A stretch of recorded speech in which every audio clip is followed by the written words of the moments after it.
Bonjour à tous, bienvenue pour une vidéo sur le Bitcoin. On va faire une vidéo plutôt court terme, on va dire à l'échelle d'une semaine. On va regarder un petit peu là où on est, les niveaux importants et comment j'appréhende le marché pour les éléments à venir. On va essayer de faire ça relativement court et efficace. Tout d'abord, toujours revenir en arrière. Donc voilà, on est en daily, le top, le range, cassure baissière, le range, et actuellement on est à un retour sur le haut du range. Ok. euh, Bien sûr, on peut toujours imaginer que les choses qui ont lieu par le passé se répètent. Regardez comme on a une temporalité qui se ressent quand même énormément. Voilà. Maintenant, ce qui a énormément changé depuis, c'est que, je vous le répète, si on regarde la bourse actuellement, on est sur quelque chose de complètement débile. On a eu un rallye en ligne droite extraordinaire de 10 jours et l'ATH, voilà. L'ATH a été fait sur le S&P, en tout cas les dérivés. Donc ça, c'est quand même remarquable et c'est encourageant pour que le Bitcoin puisse suivre. Malheureusement, notre Bitcoin, lui, pendant ce temps-là, regardez, je suis en daily, là, c'est pas du tout la même chose, on n'est pas du tout revenu sur l'ATH, très loin de là. On traîne, on est mouf, on avait pourtant essayé de bien tenir ici pendant un temps, mais là, on arrive sur résistance et on bloque. Mais, on a quand même des signes toujours intéressants, qui est que, alors c'est très, mais on vient de faire un point plus haut ici, on a une belle structure qui est toujours ici haussière, donc je garde quand même de l'espoir qu'on puisse casser vers le haut, surtout que, contrairement au S&P, la baisse qu'on a subie, nous, a été très importante, et à un moment donné, quand on n'arrive plus à descendre, quand on est très bas, ben, la probabilité est à la remontée. Donc je garde un biais, et j'insiste dessus, pour l'instant je garde un biais haussier sur le moyen terme. À partir de là, on a travaillé dans ce range. Petite remarque, hein, quand on est en phase haussière, qu'est-ce que c'est une phase haussière? C'est ici, j'avais fait ça un peu le 14 avril, ce sont des ranges qui se succèdent les uns au-dessus des autres. Quand la phase haussière est bien respectée, et ben, on a des ranges qui ne se recroisent pas. Toujours le range, ici, retest de la zone de sortie, on franchit, retest de la zone de sortie, on franchit, et donc j'avais fait le plan à l'époque par là, on venait de sortir, il faudrait que du coup on ait une extension du range, c'est-à-dire celui-ci. C'est toujours intéressant, c'est très naïf, mais regardez, vous prenez ça, j'ai appuyé sur le bouton CTRL-clic quand je suis pas verrouillé, et j'avais juste fait ça, regardez, j'ai mis ce rectangle ici, et je me suis dit, pourquoi pas, ce qu'on pourrait avoir maintenant là. Donc à la fois, ça nous donne l'extension d'un la hauteur, qui correspondait à la prise du top précédent, regardez, pile point on allait dessus, voilà. Ensuite, ben, on reviendrait retester la zone de sortie, chose qui a été faite ici. C'était le plan que j'avais donné le 14 avril. Et ensuite, éventuellement, la continuation. Par contre, si jamais on vient casser vers le bas, et ben, on ouvre, du coup, on est à moins boule, enfin, forcément, on va en parler, mais ça fait très longtemps qu'on monte, on pourrait ouvrir sur un retracement plus profond, soit une prise de liquidité pour repartir. Donc ça, c'est l'idée globale, et des fois, c'est pas de mal. Donc on est arrivé à la vidéo d'il y a 2 jours, ok, où on avait regardé ça sur le long terme, et on avait dit, la cible actuellement, c'est l'ancien top qui est là, et le support, c'était les 73 800, le top qui était ici, regardez, résistance, franchise, support, résistance, franchise, support. Donc on a un niveau support, résistance ici, qui est remarquable et qui a été, ben, encore une fois, respecté. Voilà où on en est. On arrive sur le 16 avril. Donc, ce qu'on peut voir actuellement, ça, on va le masquer, ok. Ce que je vois que nous sommes actuellement dans un canal haussier. Ce canal dure depuis maintenant 16 jours, 17 jours. Donc c'est long.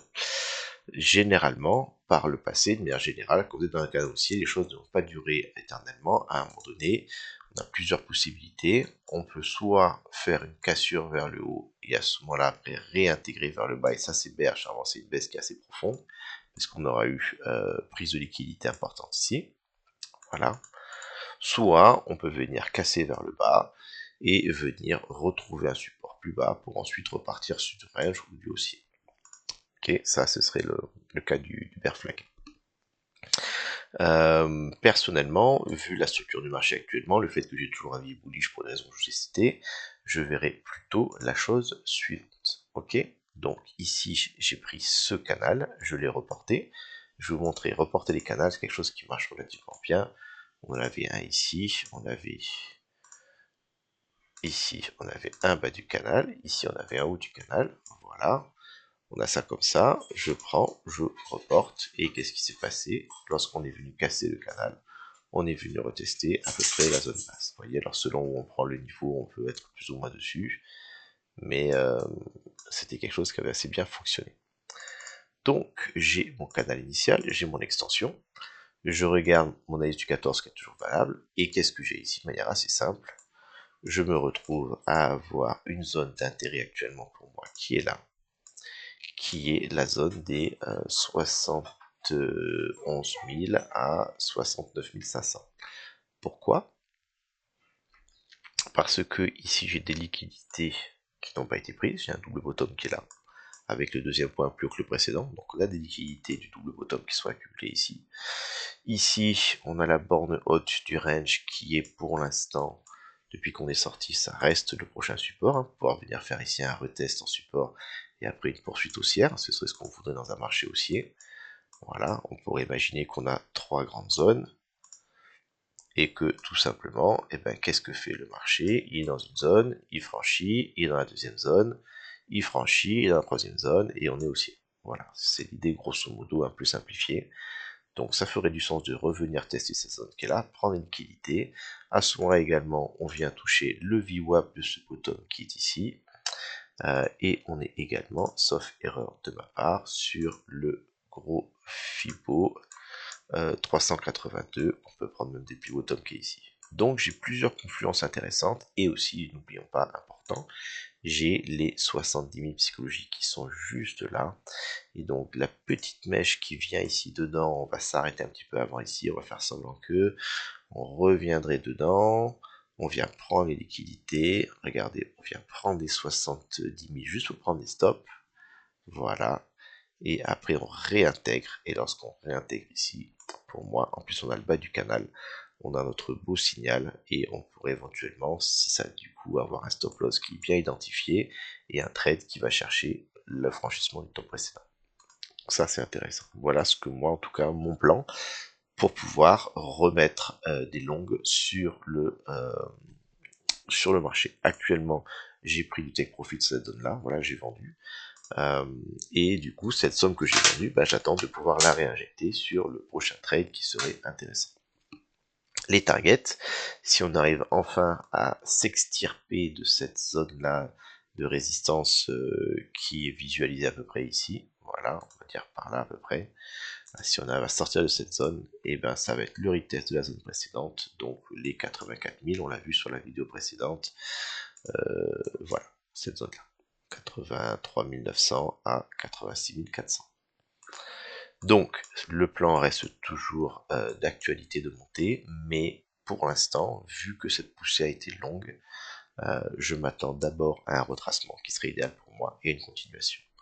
Un scénario plus bear, ce serait que l'on vienne sortir un peu tôt ici, voilà, faire une sortie de canal vers le haut, et venir du coup se faire sortir du canal haussier, se faire rejeter, et là ça peut ouvrir la porte à un retracement du coup qu'on aimerait, ou éventuellement plus profond que point of control. Ça c'est plus bear que de commencer par ça. Ça c'est bull, et ça c'est plus bear. Voilà, petite vidéo de 9 minutes.